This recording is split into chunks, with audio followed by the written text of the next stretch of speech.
Why didn't she scream when the glass cut her face? The blast threw chairs sideways and turned coffee into smoke and shards, but she didn't run. She didn't drop to the floor. She didn't even raise a hand to her forehead when the blood started sliding down into her eyes. For one suspended second, everyone else was chaos, shouting, crying, frozen, and she was still, calm, watching, measuring. Her name was Sarah Martinez, and before the first person realized they were hurt, she already knew who would bleed out first if no one moved. Her hands were steady as she crossed the broken floor. Head wounds always looked dramatic. She knew that. New panic spread faster than blood. She pressed napkins into a stranger's arm while her own blood soaked her collar. The man kept asking if he was going to die. She told him no. Not because she was sure, but because people needed certainty more than truth in moments like this. Someone asked why she wasn't helping herself. She didn't answer. She rarely did. The part of her that once explained things had been burned out years ago, somewhere far from Seattle, somewhere with dust instead of espresso and the sound of rotors instead of sirens. She felt the old switch flip inside her chest, the one that shut fear down, the one that narrowed the world to injuries, priorities, seconds. But there was something she hadn't told them, not yet. Why did the bleeding woman suddenly start giving orders, and why did everyone listen? She didn't raise her voice, she didn't posture, she simply said what needed to be done and people obeyed. Towels, pressure, don't move, sit down, breathe. A barista watched her like she wasn't real. He saw the way she knelt without flinching on glass, the way she touched strangers without hesitation. He asked if she had medical training. She said some. It was easier than explaining 8 years of war, easier than watching faces change when they learned what she used to be. The sirens grew louder, but she kept working. A young woman with a concussion, a teenager with glass buried deep, an older man whose shaking hands reminded her of another man, years ago, whose name she never forgot. Every time someone thanked her, she deflected. Gratitude made her uncomfortable. Praise always felt undeserved. In her mind, this wasn't bravery. It was muscle memory. When the paramedics arrived, they stopped short. The room wasn't chaos anymore. It was order, triage, calm voices, controlled bleeding. One of them told her to sit down. She didn't. Another asked who she was. She hesitated. She always did. Because once you say it out loud, it becomes the only thing people see. Why did the room go quiet when she finally told the truth? Navy, medic, special operations. The words landed heavier than the explosion. Conversation stopped. Even the stitching paused. They looked at her differently now, with reverence, with questions they didn't ask. She didn't like that look. It reminded her of why she'd left, of the way being a woman had always come second to being a symbol. The doctor asked why she quit. She watched the needle pass through skin and thought of friends who didn't make it home, thought of hands she'd held as life left them, thought of how healing had started to feel pointless when the wounds never stopped coming. I wanted to help people live, she said quietly. The news crew arrived. She felt the familiar tightening in her chest. Attention meant exposure. Exposure meant becoming a story instead of a person. She left through the back. She always did. But the story followed her anyway. Why did a newspaper photo undo 3 years of hiding? She saw it on the front page at work, blood on her face, calm in her eyes. She wanted it gone, wanted to stay invisible, to remain just a counselor, not a headline. But a veteran recognized her, said the story reminded him why he joined, why he used to believe in something bigger than survival. That moment cracked something open inside her. She had spent years telling others their past didn't define them, while running from her own. Maybe strength wasn't hiding, maybe it was integration. The idea came quietly, training veterans, using what they already had, turning chaos into purpose. She didn't know if she was ready. But readiness had never been a requirement before. What happens when broken people are reminded they still matter? The room was full of veterans who looked lost, eyes that knew pressure, bodies that remembered urgency. She told them the truth, that being a warrior didn't end with discharge papers, that calm under fire was still valuable, that their pain didn't disqualify them, it equipped them. They listened because she wasn't selling hope, she was offering direction. 6 months later they deployed, not to fight but to save. Earthquakes, collapsed hospitals, civilians trapped where fear lived. They moved like they remembered who they were. And for the first time in years, so did she. Why did she return to the coffee shop, and what did she finally understand? The windows were new, the chaos gone. A plaque by the door, quiet, respectful. She watched people drink coffee, unaware of how close order always was to collapse. A young veteran asked her for guidance. She didn't hesitate. Because the truth was simple. She had never stopped being what she was. She had just stopped believing it mattered. Some people wear their strength loudly. Others bleed quietly and keep going. Sometimes dignity doesn't speak. It simply acts. Why did the bleeding woman suddenly become the calm center of a room that should have collapsed into panic? No one could quite explain it afterward. Not the barista whose hands shook as he passed her towels. Not the man on the floor who had stopped screaming the moment she knelt beside him.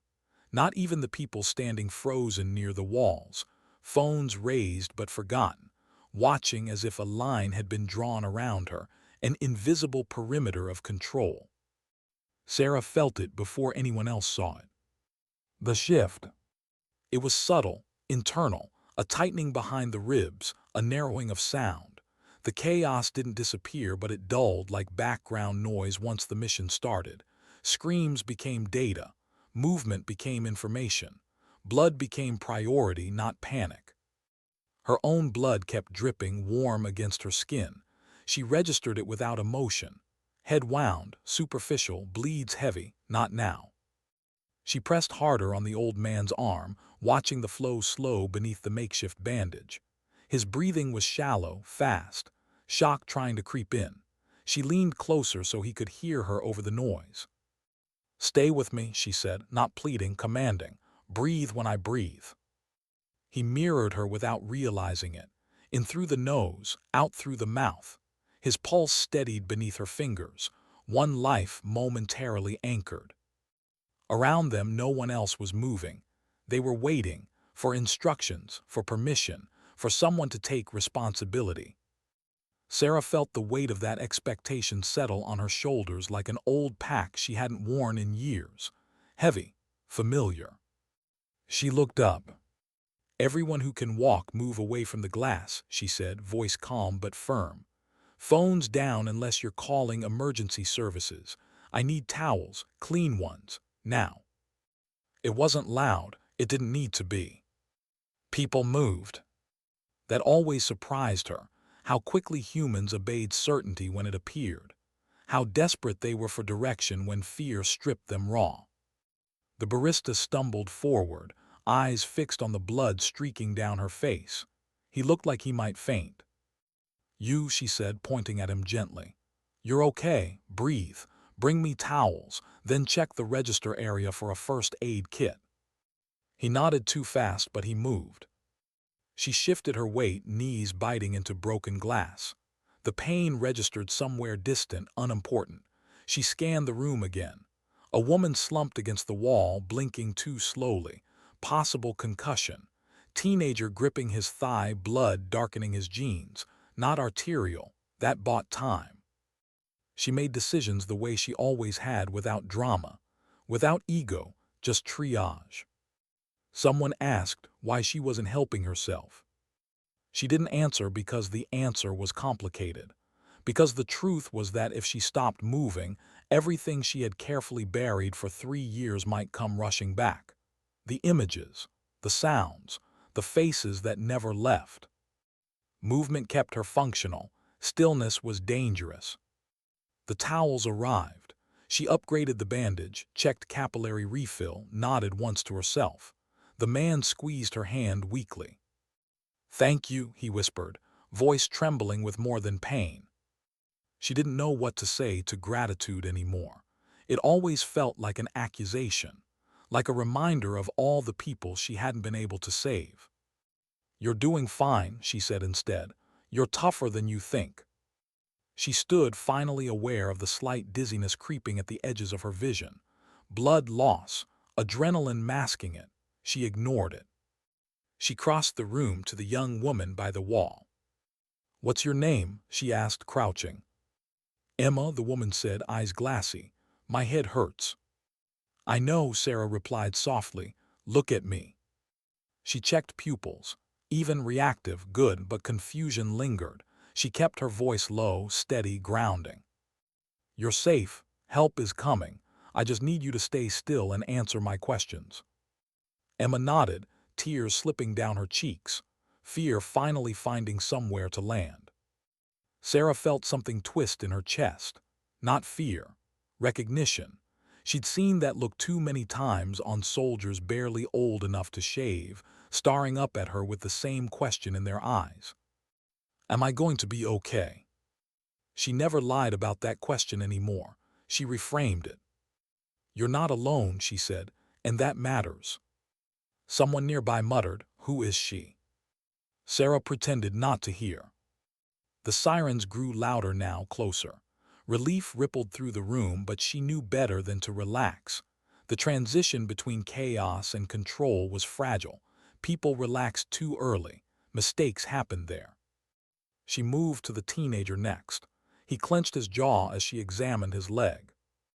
"Don't look," she told him gently. "Just breathe." "I hate blood," he said, voice cracking.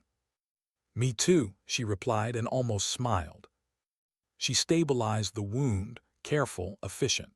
He stared at her face instead of his leg, eyes widening as he noticed the blood on her forehead. "Miss, you're bleeding." "I know. Aren't you scared?" The question landed heavier than he intended. Sarah paused for half a second, not because she didn't have an answer, but because the honest one was layered. Fear never left her.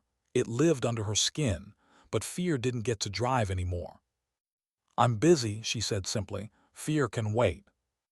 When the paramedics finally burst through the door, they expected screams, confusion, disorder.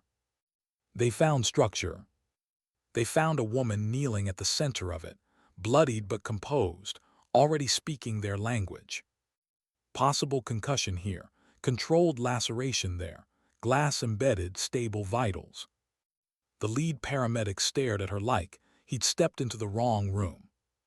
"Ma'am, you need to sit down," he said automatically. She didn't look up. "I will," she replied calmly, "when you take over." Something in her tone made him listen. They worked around her at first, then with her. She handed off patients like she'd never stopped doing it. Clear, concise, no wasted words. Finally, when the last civilian was loaded onto a stretcher, she swayed slightly. That's when they noticed her. "Jesus," someone said softly, "she's hurt." Hands guided her to a chair. Someone cleaned the blood away, exposing the gash. 8 stitches, maybe more. "You should have told us sooner," an EMT said, trying to hide his awe. She shrugged faintly. "They needed you more." "Who are you?" the paramedic asked again, quieter this time. She hesitated. 3 years of silence pressed against her tongue. 3 years of trying to be normal, invisible, safe from the weight of expectations and the ache of memory. But the truth had a way of surfacing when blood was involved. "Navy," she said. "Medic." The room shifted. Understanding spread through the faces around her like a wave. Respect, curiosity, something close to reverence. She looked away. Because being seen like that always felt dangerous, like stepping back into a role she wasn't sure she deserved anymore. As the needle pierced her skin, she stared at the floor and wondered if this was how it started. Not the explosion, but the moment people stopped seeing her as just a civilian, and whether she was ready for what came next. Why did the room fall unnaturally, quiet the moment she finally said who she was? It wasn't dramatic. There was no music swelling, no gasps, no sudden movement. Just a pause, the kind that settles when people realize they've been standing too close to something powerful without knowing it. The EMT's gloved hands hovered midair. The paramedic's clipboard lowered an inch. Even the barista, sweeping glass near the counter, stopped as if the floor itself had asked for silence. Navy, she had said. Medic. 2 words, that was all. Sarah felt the weight of them immediately, like a door opening behind her that she had spent 3 years barricading shut. She kept her eyes on the floor as the medic cleaned the wound at her hairline. The sting was sharp, grounding. She welcomed it. Someone finally exhaled. Special operations, the lead paramedic asked, voice lower now, careful. She didn't answer right away. Hesitation wasn't fear, it was habit. She learned that once people knew the full truth, conversations changed. Jokes stopped. Curiosity crept in. Sometimes admiration, sometimes disbelief, sometimes resentment, rarely neutrality. Yes, she said. That was enough. Respect settled into the room, unspoken but undeniable. Not the loud kind. The quiet, earned kind. The kind that made professionals reassess what they'd just witnessed. That explains it, someone murmured. Sarah closed her eyes briefly as the first stitch pulled tight. She breathed through it, slow and even.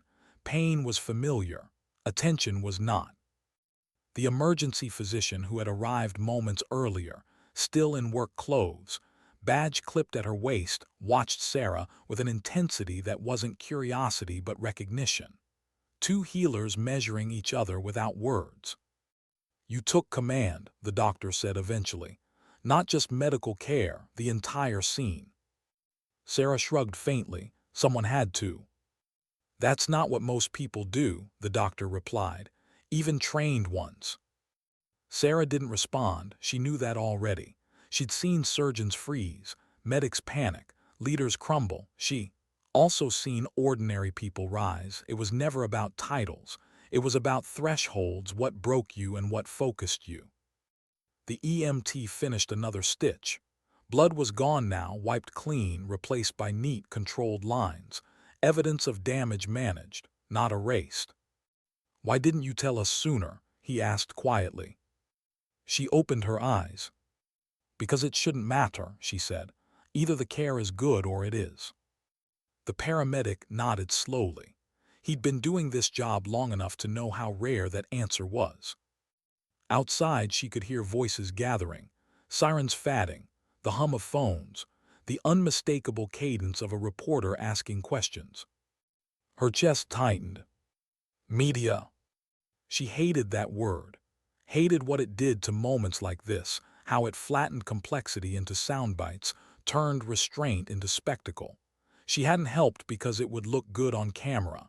She'd helped because someone was bleeding. The doctor noticed her glance toward the broken window. There's a back exit, she said gently, if you want to avoid them. Sarah nodded in gratitude. That woman understood something important without being told. As the last stitch went in, the EMT reached for anesthetic. No need, Sarah said.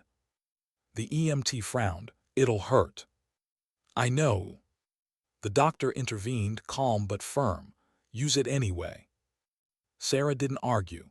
Control wasn't about refusing care. It was about choosing the right battles. As the numbing spread, the doctor sat beside her.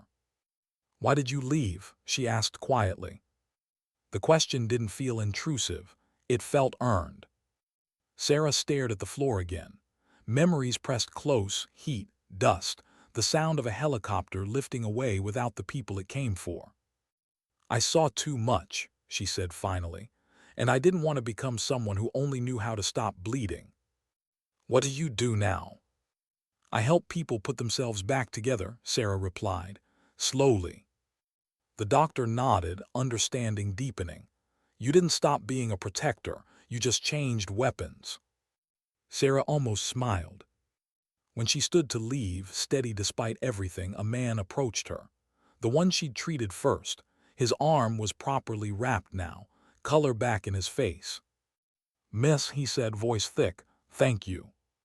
She met his eyes, really met them, and for a moment the weight lifted. "You're going to be okay," she said. "Just keep moving." As she turned toward the back hallway, the barista caught her attention. "I've never seen anyone do that," he said quietly. "Stay calm like that." Sarah paused. "Calm isn't the absence of fear," she said. "It's deciding fear doesn't get to speak first." Then she walked away, unaware that this moment, this refusal to disappear quietly, was already changing more than she could see.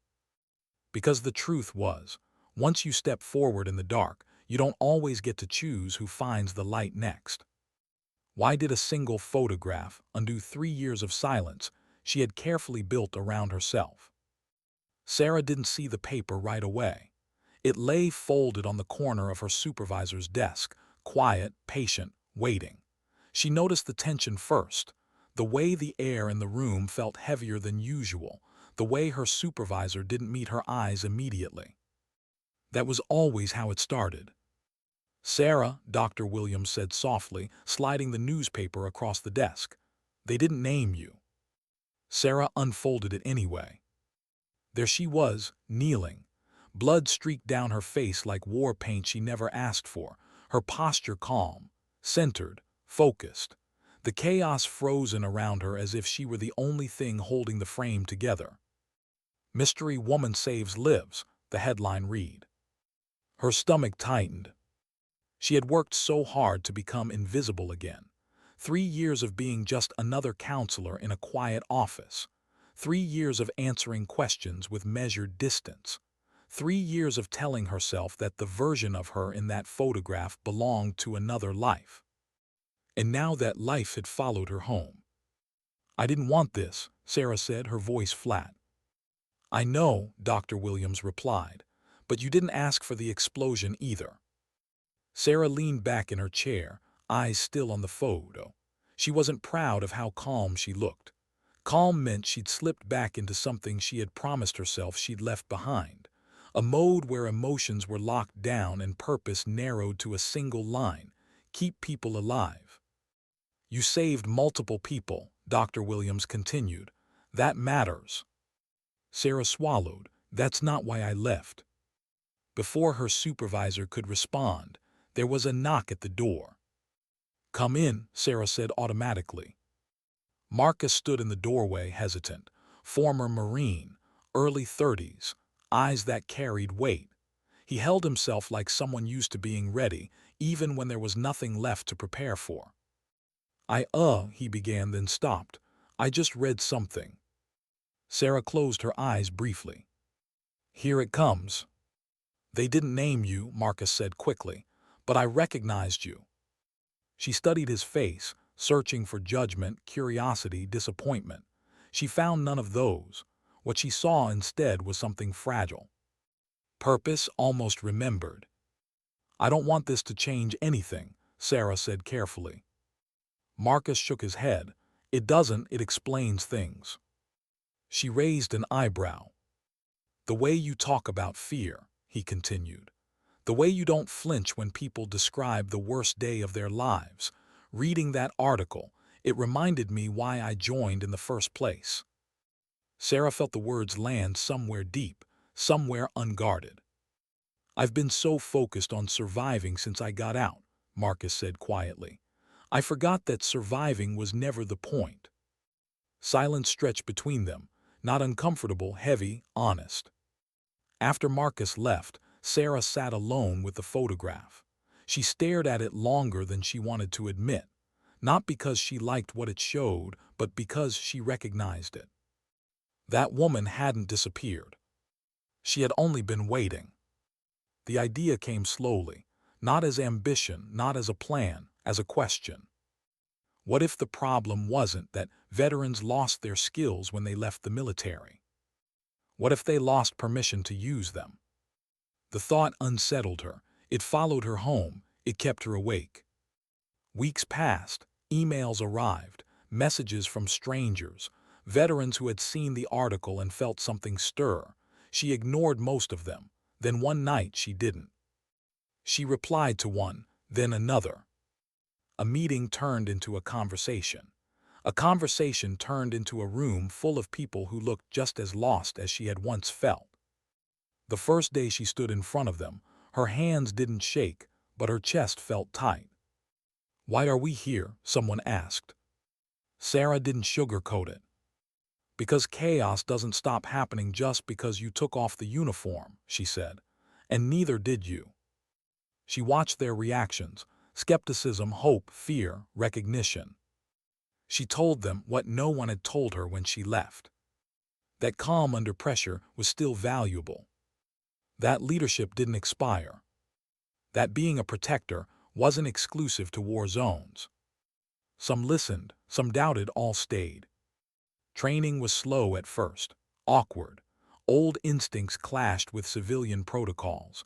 Authority structures felt unfamiliar, but something else began to form, something she hadn't seen since she left the teams. Trust.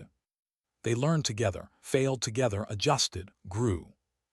And Sarah felt something shift inside herself too. Not a return to who she was, but an expansion of who she could be. 6 months later, the call came. A real one. An earthquake, infrastructure damaged, emergency systems overwhelmed. They didn't cheer, they didn't hesitate, they moved. Watching her team load equipment, Sarah felt the familiar calm settle in, but this time it didn't feel like retreat. It felt like alignment. On the flight, Marcus sat across from her. "I didn't think I'd ever feel useful again," he said. Sarah nodded, "Me neither." When they touched down, the devastation below was stark. Buildings collapsed, smoke rising, people running toward uncertainty instead of away from it. Her team moved with purpose, but without the hardness she remembered from war. This wasn't about enemies, it was about neighbors. They worked alongside civilian responders, not above them, supporting, reinforcing, filling gaps. At one point, a young firefighter looked at her and said, "I'm glad you're here." Sarah felt the weight of that statement, not as praise, but as responsibility. Later, exhausted, she sat on the edge of a curb while the team rotated shifts. Her hands were shaking now, not from fear, but from adrenaline finally releasing. She let it happen. That night, lying on a cot under temporary lights, she realized something she hadn't allowed herself to admit before. She hadn't left because she was done serving. She had left because she hadn't known how to serve without breaking. Now she did. Months later, back in Seattle, she returned to the coffee shop. The windows were new, the floor clean, the chaos erased. A small plaque near the door caught her eye. "In appreciation of those who help others in times of crisis." She stood there longer than necessary. The barista, older now, steadier, recognized her. "Hey," he said, smiling, "you changed a lot of things." Sarah shook her head gently. "I just didn't look away." As she sat with her coffee, phone buzzing with messages about expanding the program, she felt something close to peace. Not because the past was gone, but because it finally had a place. Some people spend their lives trying to forget who they were. Others learn how to carry it forward, quietly, carefully, without letting it consume them. Sarah finished her coffee and stood. The world would keep breaking in small and large ways. And now, there were people ready to step forward when it did. What does it feel like when purpose comes back quietly, without asking permission? The call didn't come with drama. No alarms. No countdown. Just a phone vibrating on a table while Sarah was reviewing case notes late in the evening. She almost ignored it. Almost let it roll to voicemail like so many other unknown numbers had over the past months. But something in her chest tightened. The same instinct that had once woken her up seconds before incoming fire. She answered. By sunrise, she was standing in a hangar watching people who had once been fractured move with synchronized intent. They didn't wear uniforms that announced who they used to be. No ranks, no patches, just quiet efficiency, the kind that didn't need explanation. Veterans who had once struggled to explain themselves in job interviews were now checking equipment, confirming routes, reviewing protocols with the kind of precision that came from muscle memory, not ego. Sarah watched from a distance at first. Leadership, she had learned, didn't always mean standing at the front. Sometimes it meant knowing when to let people step into themselves. Jessica tightened straps on a medical pack, her hands steady, eyes focused. Marcus coordinated logistics, his voice calm over the radio, grounding everyone around him. Tom moved through the group like an anchor, anticipating problems before they surfaced. Sarah felt something unfamiliar stir in her chest. Pride. Not the loud kind, not the dangerous kind that blurred judgment. The quiet kind that came from watching people reclaim pieces of themselves they thought were gone forever. As the transport lifted into the air, the vibration traveled through the floor and into her bones. For a brief moment, her breath caught. Old memories brushed close, cramped aircraft, metal walls, prayers whispered without sound. She exhaled slowly. This was different. No weapons, no enemy, no objective measured in territory gained or lost. Just lives. When they landed near the disaster zone, the smell hit first: dust, smoke, something electrical and burned. Sirens layered over shouting, the kind of soundscape that overwhelmed untrained minds. Her team didn't freeze. They moved. Sarah issued instructions without raising her voice. Everyone heard her anyway. Support the locals. Don't replace them. Don't show off. Be useful. They nodded, no questions. Inside the damaged hospital, the air was thick and unstable. Every step mattered. Jessica disappeared into a makeshift triage area and became someone else entirely. Not a former corpsman trying to fit into civilian systems, but a medic in her element, adapting protocols in real time. Sarah watched her work and felt a quiet certainty settle. This was why it mattered. Outside, Marcus coordinated evacuations, translating chaos into order. He caught Sarah's eye once across the courtyard, something like relief crossing his face, the look of someone who finally trusted himself again. Later, when the immediate crisis eased, they regrouped under temporary lights. Exhaustion pulled at everyone's shoulders, sweat streaked faces, hands trembled as adrenaline faded. Someone laughed softly, not from humor, from release. Sarah sat on the edge of a crate, boots dusty, mind still moving faster than her body. For years, she had told herself that stepping back from the edge meant stepping away from meaning. She had been wrong. Meaning didn't live in danger, it lived in direction. A local responder approached her hesitantly. "I don't know what you call what you are," he said, "but I'm glad you're here." Sarah considered that. Labels had always complicated things: female SEAL, veteran, counselor, leader. "I'm just someone who doesn't panic," she said finally. That night she didn't sleep much, not because of nightmares, because of thoughts. She thought about the veterans who hadn't made it to this program, the ones still sitting in quiet apartments, convinced the best parts of them were behind them. She thought about the ones she counseled every week, who spoke in fragments and pauses. She wondered how many more could be reached. When they returned home days later, the city felt strangely small, ordinary. People complained about traffic. Coffee orders were wrong. Life continued, unaware of how close it always was to fracture. The program expanded quickly after that, quietly, intentionally. No flashy branding, no grand speeches, just results. Cities called, agencies asked questions. Veterans applied, some confident, some unsure, some barely holding it together. Sarah interviewed them all. She didn't ask about kills or deployments. She asked about calm, about teamwork, about why they wanted to serve again.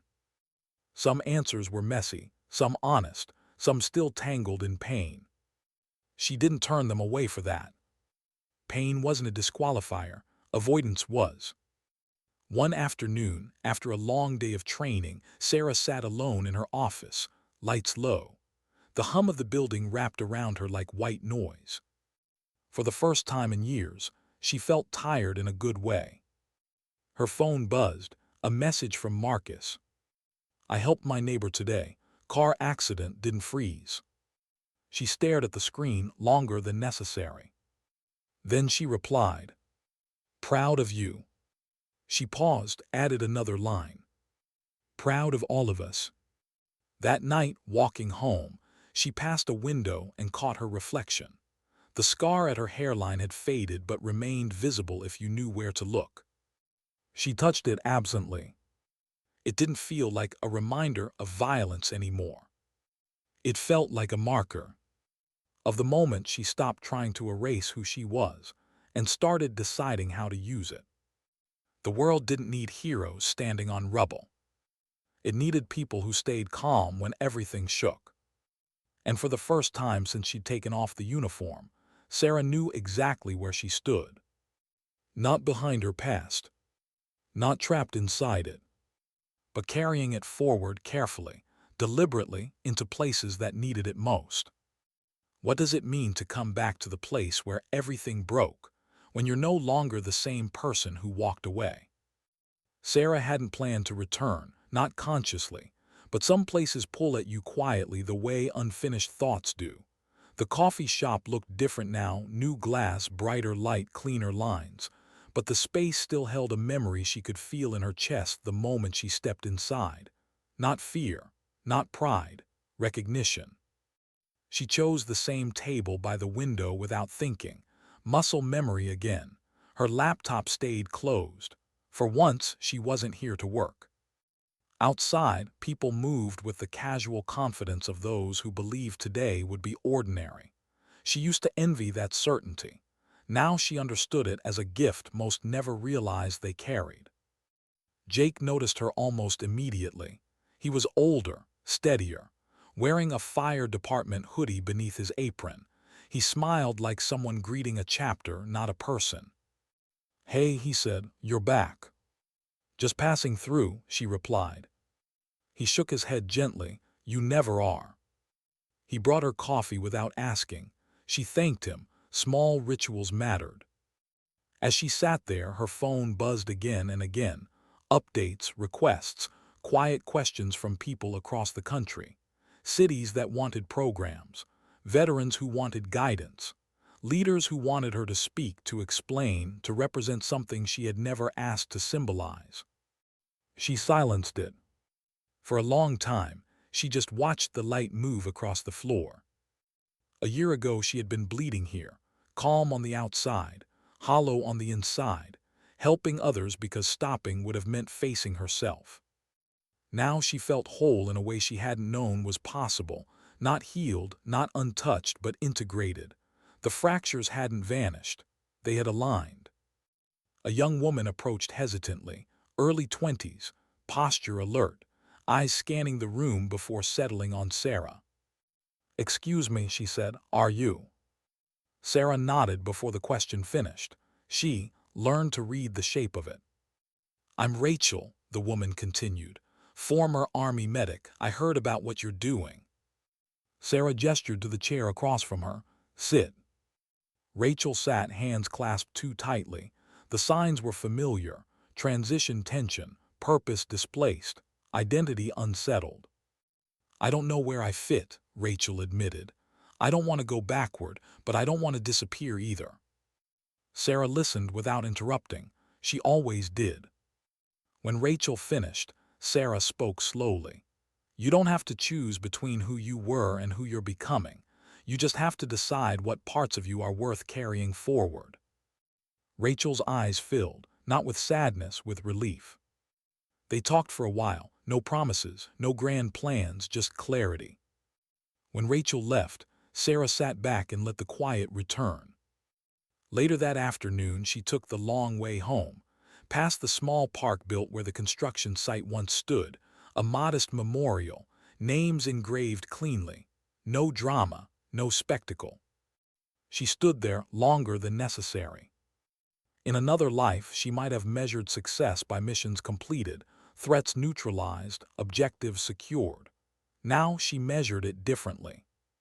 By the number of veterans who slept through the night. By the number who stopped seeing themselves as broken. By the moments when calm replaced collapse.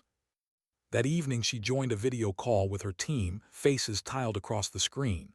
Some tired, some smiling, all grounded. Updates were given, challenges discussed, a new city added to the list. A quiet cheer followed, not celebration but acknowledgement. Before signing off, Marcus spoke up. "I just wanted to say something," he said. "I used to think my best years were behind me. Turns out they were just waiting for a different uniform."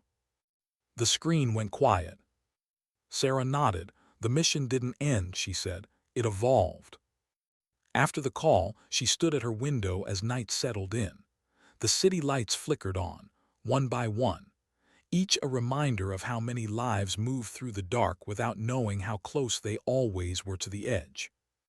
She thought about the girl she had been when she first signed up, about the woman she became under pressure, about the one she was now, steady, reflective, still learning. Strength, she realized, wasn't loud. It didn't announce itself. It didn't demand to be seen. It showed up when needed. It stayed when others couldn't. It adapted without losing its core. She touched the faint scar at her hairline again, not out of habit this time, but intention. That scar wasn't a wound anymore. It was a reminder that even in the moment you think you're just surviving, bleeding, unnoticed, misunderstood, you might be standing at the beginning of something larger than yourself. The world would keep breaking. That was inevitable. But so would people stepping forward quietly, without banners or applause, choosing to act instead of retreat. Sarah turned off the light and prepared for tomorrow, not with urgency, not with fear, but with readiness. Because sometimes redemption doesn't arrive as forgiveness. Sometimes it arrives as usefulness. And sometimes dignity doesn't speak. It simply acts.